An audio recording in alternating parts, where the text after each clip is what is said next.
guys! Hello! Welcome back to our channel. So for today's video, I'm your Hannah Shane Eureka and welcome back to our channel. So for today's video, I'm going to teach you on how I edit these pictures.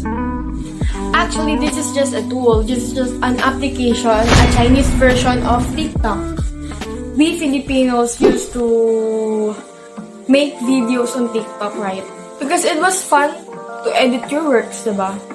That's why I'm going to share it with you. So, bear with me. Please. So, first, click install.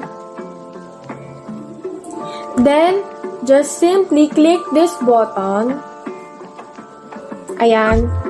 You will see the effects just like in TikTok application. Here, diba?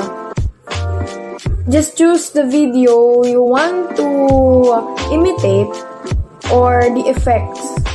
Our goal is to make this and achieve this. So just click it. After that, choose photo you want to edit and double the tap.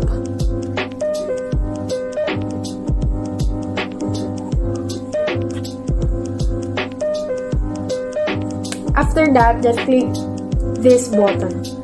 O, diba? Nakakaintindi ako ng Chinese. And then that's it. Now, if you want to publish your work, just simply click this on the upper right corner. Then may lalabas na ganyan. Tapos click nyo yung parang TikTok. Yan. Your works are being processed. Patience is a virtue. Wait for a second. And then click this icon. Ayan, saved na.